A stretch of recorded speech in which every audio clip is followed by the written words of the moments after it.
नमस्कार, लोकमंच न्यूज देख रहे हैं आप। मैं हूं आपके साथ उर्वी राजपूत। बुलेटिन की शुरुआत करते हैं छत्तीसगढ़ की खबरों के साथ। खबर छत्तीसगढ़ के बाजीपुर से है, जहां जूनागढ़ गांव में नक्सलियों और सुरक्षा कर्मियों के बीच मुठभेड़ हो गई। आपको बता दें, अब तक मिली जानकारी के अनुसार 5 जवान इसमें शहीद हो गए और वहीं 12 जवान घायल भी हैं। ताजा जानकारी के अनुसार एक महिला नक्सली का शव भी मिला है और नक्सलियों को काफी क्षति होने की भी खबर बताई जा रही है। 2 घंटे चली इस मुठभेड़ में कोबरा बटालियन के 1, बस्तारिया बटालियन के 2 और डीआरजी के 2 जवान शहीद हुए हैं। ये खबर हम आपको दिखा रहे हैं छत्तीसगढ़ के बाजीपुर से, जहां सुरक्षा कर्मियों और नक्सलियों के बीच मुठभेड़ हुई है। बताते चले आपको, इस मुठभेड़ में तकरीबन 2 घंटे तक चली इस मुठभेड़ में कोबरा बटालियन का 1, बस्तरिया बटालियन के 2 और डीआरजी के 2 जवान शहीद हुए हैं।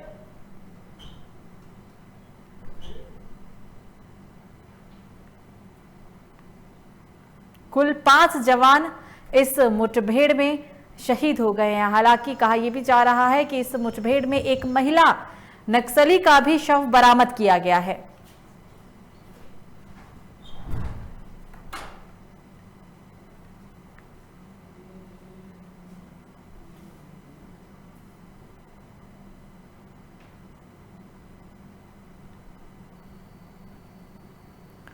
अगली खबर अलीगढ़ से, जहां शनिवार को अलीगढ़ में किसान महापंचायत का आयोजन किया गया। आपको बता दें, किसान महापंचायत को भारतीय किसान यूनियन के नेता राकेश टिकैत इस पंचायत में शामिल हुए हैं। किसान पंचायत अलीगढ़ के गोंडा क्षेत्र के गांव भयाखल खेड़ा में आयोजित की गई थी, जहां भारतीय किसान यूनियन के प्रवक्ता राकेश टिकैत ने तीनों कृषि कानून के विरोध में सभा को संबोधित किया और केंद्र सरकार पर जमकर निशाना साधते हुए कहा है कि अलीगढ़ के गोंडा को चौधरी साहब मिनी सिसौसी कहते हैं, लेकिन अब आपकी जमीन छीनने का प्लान भी बन चुका है। हमारे विरुद्ध हमारे नाम जमीन नहीं कर सकते और ये सरकार हमारी जमीन छीनने की पूरी तैयारी कर चुकी है।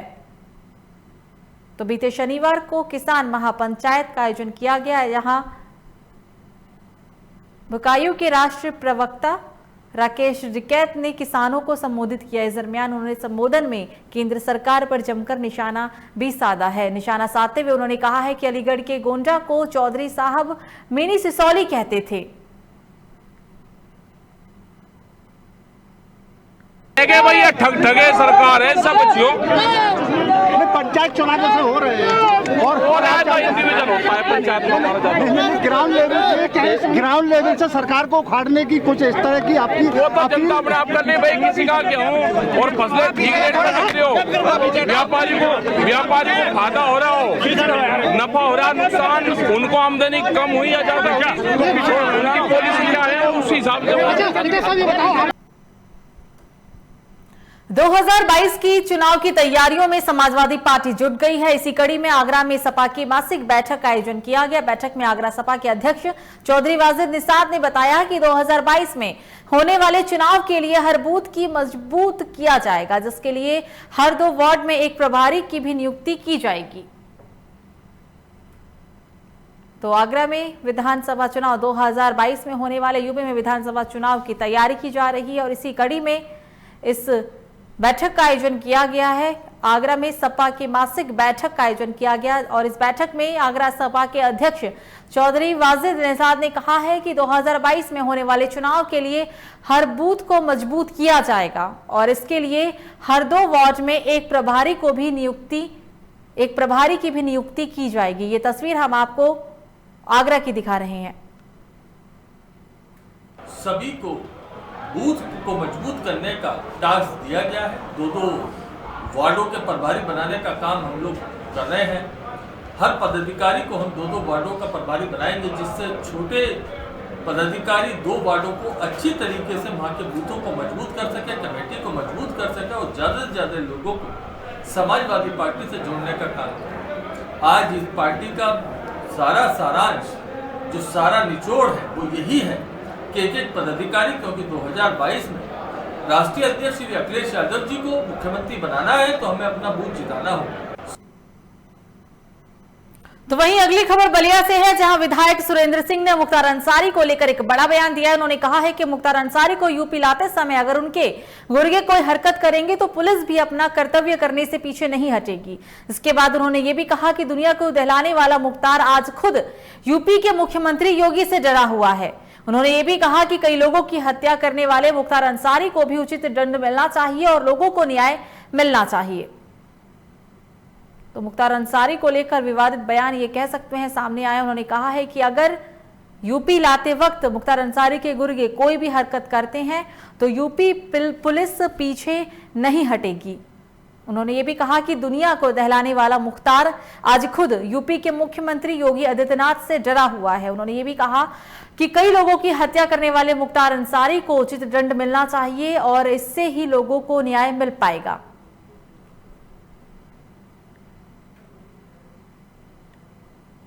देखिए, कोई भी राजा या कोई भी नेता किसी के बारे में इतना कोई भी प्रायोजित ढंग से किसी की जान लेने की बात नहीं सोचता।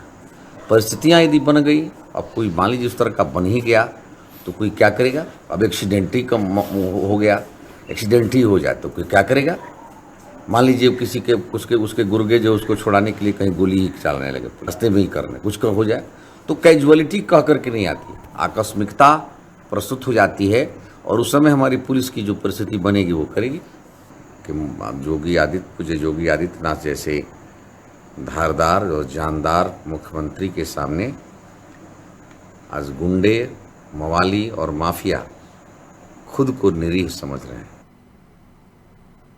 अगली खबर उत्तर प्रदेश के बिजनौर से, जहां एक महिला द्वारा सभासद की पिटाई का वीडियो सामने आया है। आपको बता दें कि इस वीडियो में महिला सभासद को चप्पलों से जमकर पीटती हुई नजर आ रही है। बताया जा रहा है कि मामला किरतपुर थाना क्षेत्र का है।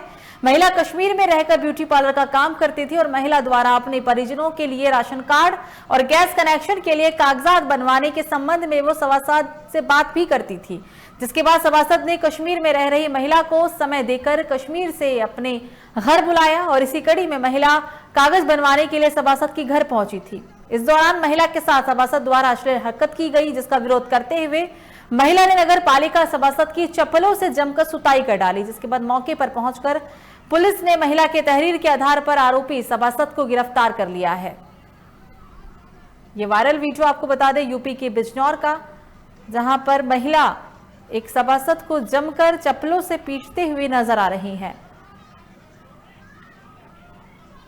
आप हुक्म तो कीजिए, क्या काम करना है। मैं कि एक तो राशन कार्ड बनाना है, एक पहचान पत्र और आधार कार्ड को थोड़ा सा सही कराना है और गैस कॉपी भी निकलवानी है। तो कोई बात नहीं मेरी जान, आप मुझे मौका तो दीजिए, आप ज़रूर आइए और मुझसे मुलाकात कीजिएगा। मगर यह है कि जब मुझे पता चले मेरे कज़न के यहाँ पर कुछ मामला चल रहा है तो मैं ढूंढते ढूंढते इनके घर पहुँची। मैं चाहती हूँ मेरे साथ इंसाफ हो। अभी क्या हुआ आज आपके साथ में? इन्होंने मेरा कुर्ता फाड़ दिया, मेरे सीने पे हमला किया, इनके साथ मतलब छेड़छाड़ की। मैंने तहरीर दे दी, जो इन्होंने कहा सब कुछ मैंने लिख कर दे दिया। अगली खबर यूपी की राजधानी लखनऊ से, जहां मनसे नेता की हत्या करके सनसनी फैलाने वाले फरार शूटर को एसटीएफ ने गिरफ्तार कर लिया है। आपको बता दें खंड के कटौता झील चौराहे से शूटर को गिरफ्तार किया गया। बताया जा रहा है कि गिरफ्तार आरोपी ने ही मनसे नेता और आरटीआई कार्यकर्ता जमील अहमद शेख की गोली मारकर हत्या की थी। इस हत्या में शामिल दूसरे आरोपी की पुलिस तलाश कर रही है। इससे पहले इस मामले में शाहिद नाम के आरोपी को भी गिरफ्तार किया गया था। आपको बता दें इस हत्याकांड को महाराष्ट्र के एनसीपी नेता और कॉर्पोरेटर नजीबुल्लाह के कहने पर ही अंजाम दिया गया था।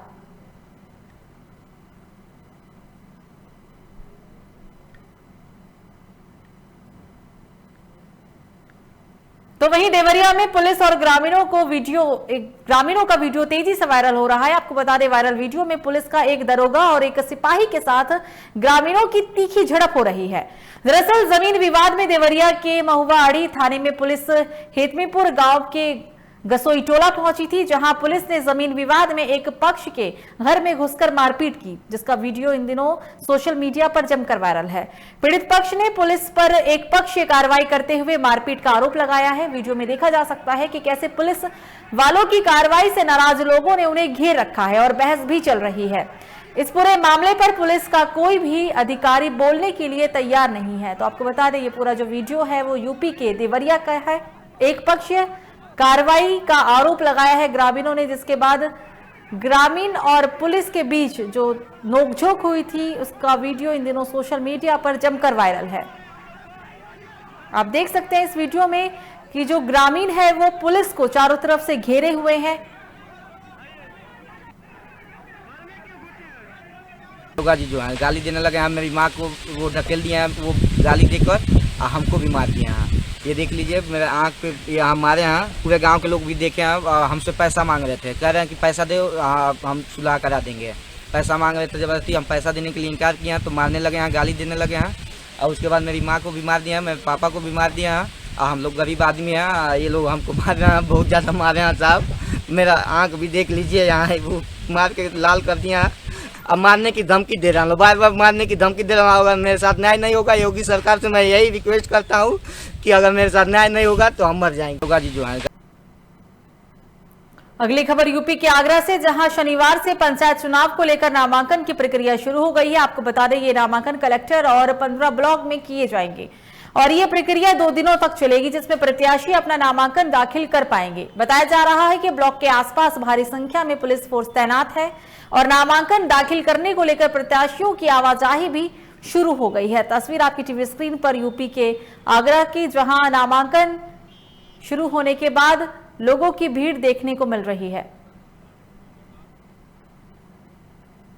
तो वहीं कोरोना के बढ़ते मामलों को लेकर इलाहाबाद हाईकोर्ट ने नई गाइडलाइन जारी की है। नई गाइडलाइन के मुताबिक 5 से लेकर 9 अप्रैल तक कोर्ट की कार्यवाही स्थगित रहेगी, लेकिन इलाहाबाद हाईकोर्ट जरूरी मामलों की सुनवाई ऑनलाइन तरीके से करेगा। तो बढ़ते कोरोना के मामलों को देखते हुए इलाहाबाद हाईकोर्ट की तरफ से यह फैसला किया गया है। 5 अप्रैल से लेकर 9 अप्रैल तक कार्यवाही स्थगित रहने की बात कही गई है, लेकिन सबके बीच जो भी जरूरी मामले होंगे उसे कोर्ट ऑनलाइन प्रक्रिया के तहत ही सुनेगा। खबर उत्तराखंड के विकासनगर से, जहां पीने के पानी की समस्या के समाधान की मांग को लेकर भास्कर चुग के नेतृत्व में उत्तराखंड जल संस्थान का प्रदर्शन किया गया। इस मौके पर पूर्व निर्धारित कार्यक्रम के अनुसार राहुल प्रियंका गांधी सेना के कार्यकर्ता, जिनमें बड़ी संख्या में महिलाएं भी शामिल थे, उन सब ने जोरदार नारेबाजी की। संगठन के कार्यकर्ताओं का कहना था कि विकासनगर विधानसभा क्षेत्र के अधिकतर इलाकों में पेयजल आपूर्ति की व्यवस्था वर्तमान में पूरी तरह से चरमरा गई है, जबकि अभी पूरी तरह गर्मी शुरू भी नहीं हुई है और जनता पीने की पानी के लिए बुरी तरीके से तरस रही है।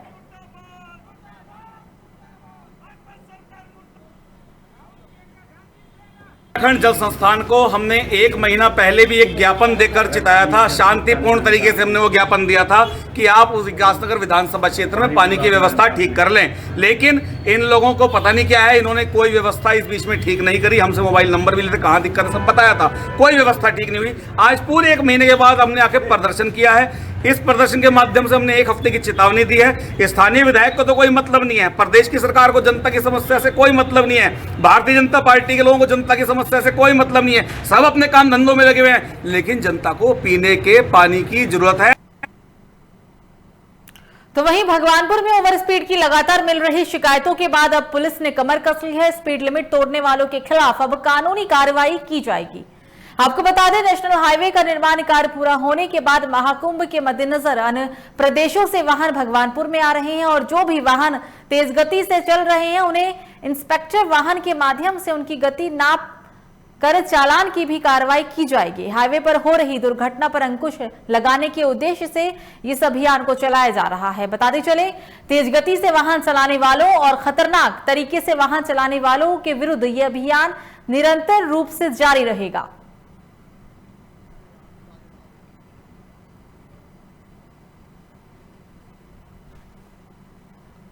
अगली खबर उत्तराखंड के लक्सर से, जहां सरकार द्वारा एसओपी जारी होने के बाद एसपी देहात परमेंद्र जोबाल ने खानपुर और बालावली की यूपी से सटे सीमाओं का निरीक्षण किया, जहां सीमाओं पर बनाए गए कोविड-19 सेंटरों की भी जांच की गई। आपको बता दें, उत्तराखंड की सीमाओं का निरीक्षण करने पहुंचे एसपी देहात परमेंद्र जोबाल ने सभी सीमाओं पर पुलिस चौकसी बढ़ाए जाने के भी निर्देश दिए हैं और साथ ही उत्तराखंड में आने वाले सभी यात्रियों को बिना कोविड जांच के उत्तराखंड में एंट्री न किए जाने का भी आदेश जारी किया।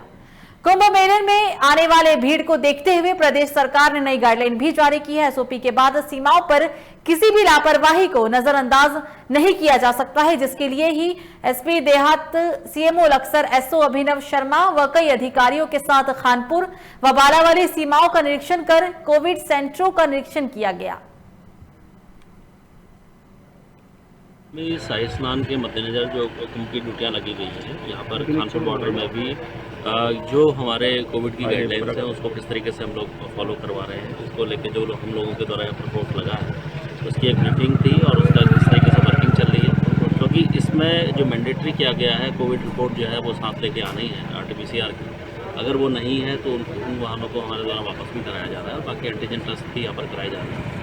तो उसमें क्या व्यवस्था किस तरीके से कराई जानी है, क्योंकि आगे भीड़ और बढ़ने की संभावना है, तो उसके लिए हम लोग ट्राई कर रहे हैं कि किस तरीके से व्यवस्था को सुचारू रूप से चलाएं। अब बात करते हैं मध्य प्रदेश के इंदौर की, जहां रंग पंचमी पर कोरोना का असर साफ दिखने को मिला है। कोरोना की वजह से इंदौर में लॉकडाउन जैसा माहौल दिखा है। इस बार नहीं निकली परंपरागत रंग पंचमी पर गैर, हर तरफ पुलिस की चौकसी ही देखने को मिली और बेवजह घूमने वालों पर पुलिस ने कार्रवाई भी की है।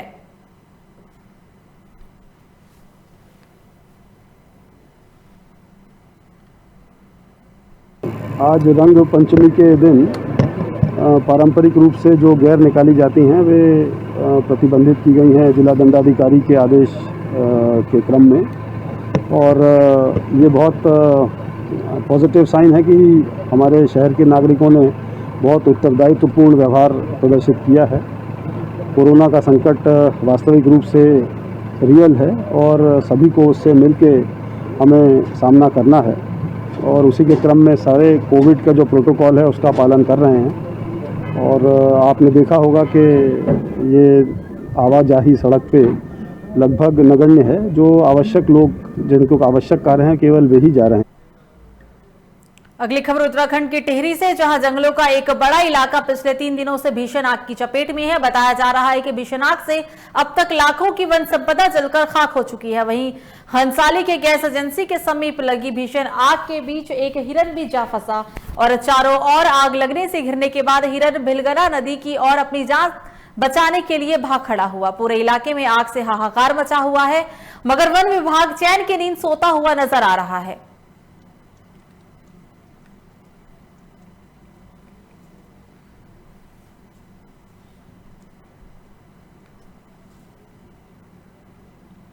अब खबर छत्तीसगढ़ के सीतापुर से, जहां कोरोना के बढ़ते मामलों ने एक बार फिर से लोगों की चिंताएं बढ़ा दी है। आपको बता दें, जिले में लगातार कोरोना के नए मामले देखने को मिल रहे हैं। प्रशासन अभी जागा ही नहीं कि बताते चले कि प्रशासन ने पहले लोगों को कोरोना के नियमों को लेकर लगातार सचेत कर रखा था, जिसके बाद पुलिस की तरफ से ढिलाई दिखने के बाद लोग बिना मास्क लगाए सड़कों पर घूमते हुए नजर आ रहे हैं। इसके बाद लोकमंच न्यूज पर यह खबर दिखाने के बाद से ही प्रशासन फिर से कार्रवाई करता हुआ नजर आ रहा है और लोगों के चालान भी काटे जा रहे हैं।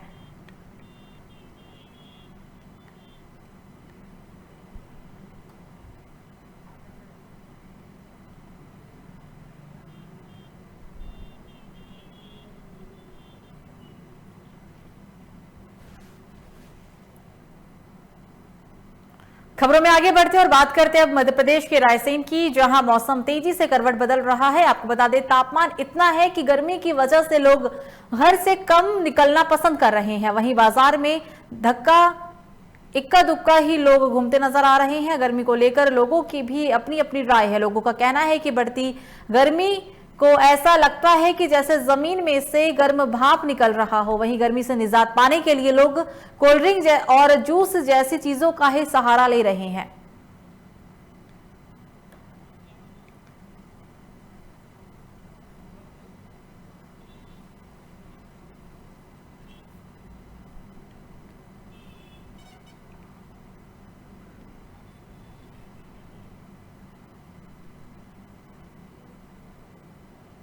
अब खबर छत्तीसगढ़ के जांजगीर चांपा से, जहां ग्राम पंचायत भालबहल के राकेश यादव का शव गांव के ही नया तालाब में मिलने से इलाके में हड़कंप मच गया। आपको बता दें कि मौत का क्या कारण है, अभी इसके बारे में कोई भी जानकारी नहीं मिल पाई है। मौके पर पहुंची पुलिस ने शव को कब्जे में लेकर पोस्टमार्टम के लिए भेज दिया। फिलहाल पुलिस अब आगे की कार्रवाई में जुट गई है।